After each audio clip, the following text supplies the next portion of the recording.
truly an elite player in VALORANT, you can't just be a one-trick pony. You need to be able to flex across all roles while maintaining the same level of impact and utility balance. In this episode, I'm going to show you how to provide value from the backline and also be a master of the clutch. I'll dive into utility to show you how to give maximum impact for your teammates and for yourself. We'll also be breaking down the logic behind on agents such as to keep the pressure on. Finally, I'll share why a high energy style is good for team morale, as you can see with ZOWIE and Wolf Esports. If you want to learn how to lead your team from any position, stick around. What's up everyone, I'm Zellsis from Cloud9 and you're watching ZOWIE Esports Academy. In this episode, we're diving into maximizing backline value.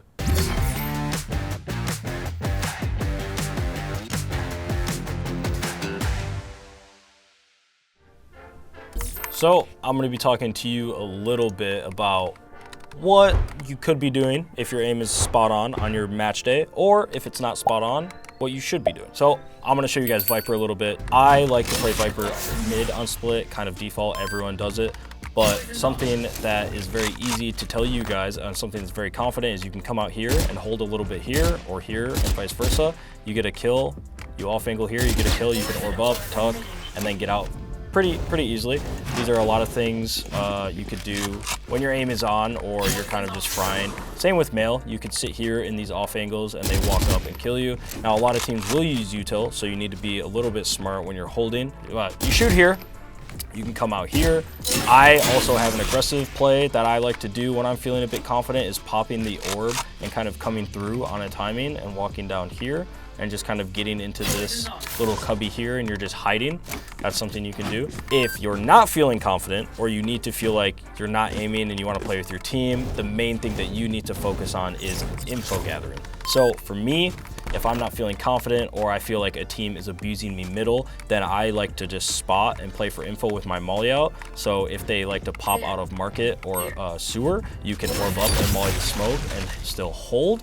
Or if they have like cross map util and you're doing that as well, then you probably just want to molly and just kind of full give. Just tuck your tail between your legs and run. There's no need to give away a free kill, especially on defense. I like to think of male and ropes kind of as the same positions.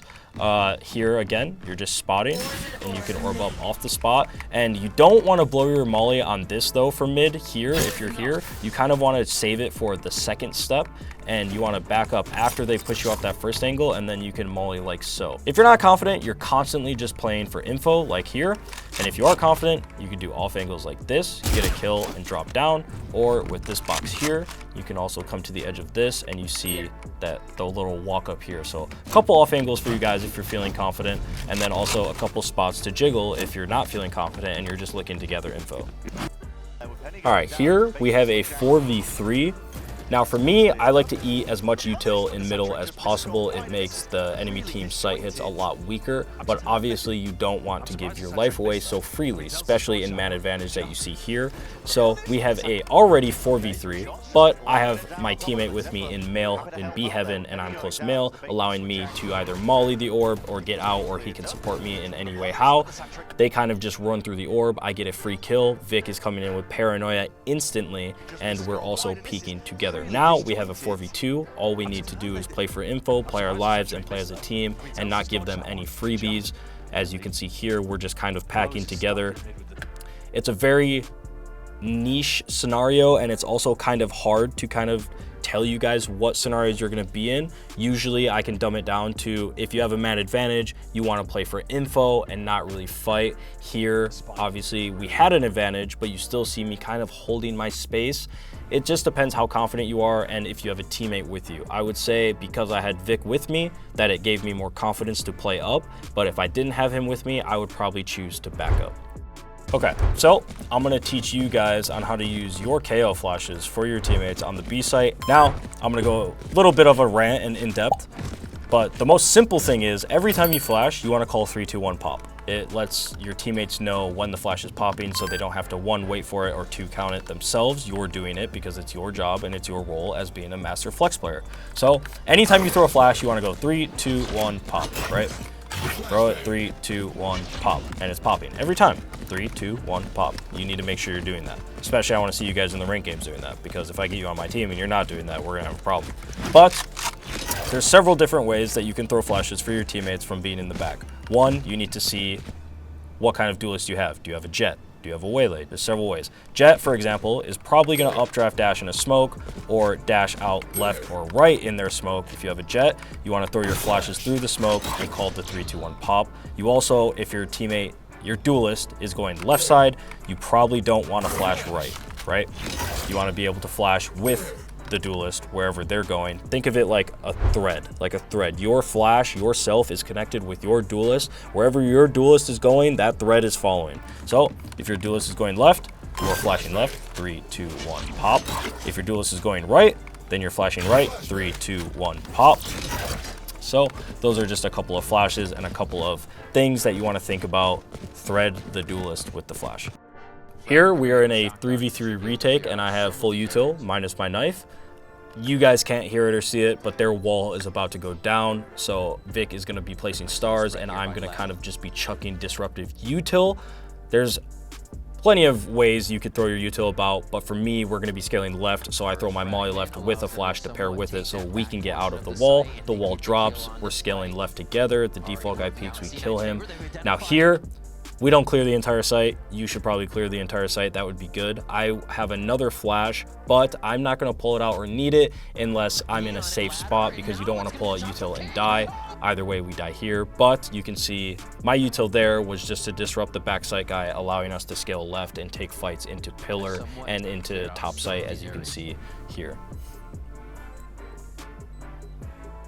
Molly, flash, and then we scale left, and that backside guy can't peek us because there's a molly plus a flash paired with it.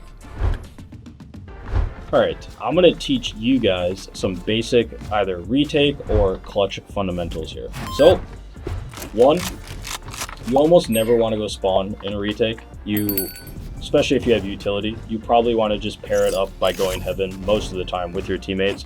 Or you can go, let's say you have 5 alive in a perfect world, you can go 3 heaven, 2 spawn, or 4 heaven, 1 spawn. The spawn guy is always late. You never want to be the first timing as the spawn guy. You kind of just want to sit back here. You can inch up maybe, but your main job here is to just hold space and go as slow as possible. So when your teammates are coming out, they're pulling crosshairs, and then you can take your timing here and just kind of clear out angles like so. Secondly, in clutch situations, a lot of times I get asked, do I drop hell or do I go rafters? Now, in a clutch situation, going rafter, depending on how much time you have, if the spike's been planted, if it hasn't, going rafter is a very strong position because you're in the high angle, you kind of see the whole site. Yes, you don't know where they are, or maybe if you do, then rafter is even good for you. But a lot of the time, if you have time, then you want to go rafter and maybe get a kill or get the high ground, because if he's looking up, then he has to be worried about looking down for the flooring.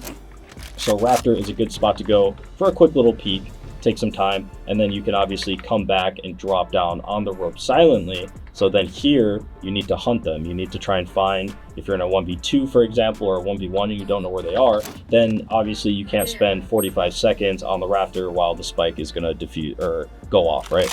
So you wanna make sure that you're giving yourself as much time as possible to clear angles to defuse the spike if need be. All right, as you can see here, Lev is on an eco, so we have a little bit of a bait setup. You don't really want your sights to be weak when the other team is ecoing. So as you can see here, we have Penny up top with our anchor Vic in the back of the site taking contact. He's kind of just, his role is kind of just baiting for the guy in the corner so he can clean up ecos. And if all things go wrong, he can trade or pick up the easy freebies when Vic, the anchor, is kind of backside just pulling crosshairs. That's like the main goal. And then the rest of us on the eco kind of just flood in because you don't want the enemy team to get guns or vice versa, get space, anything of that nature. You kind of want to disrupt them as they're coming in. Okay, here we have a 2v4, but Zeppa dies pretty quickly, so it turns into a 1v3. As you can see here, I have Viper ult. So for me, when I get this kill and Zeppa dies, I want to just create as much space as possible because I know this guy is behind me. So I need to make space for myself and create opportunities for me to single out kills. Because when you're in a clutch situation, again, you want to slice the pie. You want to make sure you're not taking 1v2, for example. When you peek an angle, you want to try and maximize or minimize the space for yourself to get kills on the other team in clutch situations. So here, I popped out my Viper ult. they also know I have Viper ult, so the enemy team is trying to run at me before I get that space, because they know once I get the space, the round becomes a lot harder for them to win. So here they're kind of just running at me. It is a good play by them. They probably could have waited, but for me, I know they have to run at me, especially because of my Viper ult, so I'm using that to my advantage. Here, I kind of fake that I'm going to A once I have the 1v1 because they've thrown their lives away in my ult for me to get the space. I come back because, I don't know if you've noticed, but I have 33 health. Now, when you have 33 health, you're basically one shot, one bullet, one shot, you know, rounds over. So for me, I don't want to give up my ult. Your ult is a very, very safe and impactful piece of util for you to use to your advantage, especially when you're low health. I also have my Viper orb, so I can make more space somewhere else for me. I get the bomb down, Bang is coming back. I don't know where he is, but I want to play around my ult and create as many question marks as I can for him and not give my life away so easily. So I place my orb down for more info or more decay, play on the side of my ult to force him to either find me, walk in on me, or I'm gonna come out of it, which you'll see in a second, and he has his knife out, which is that little bit of luck that I'm telling you about.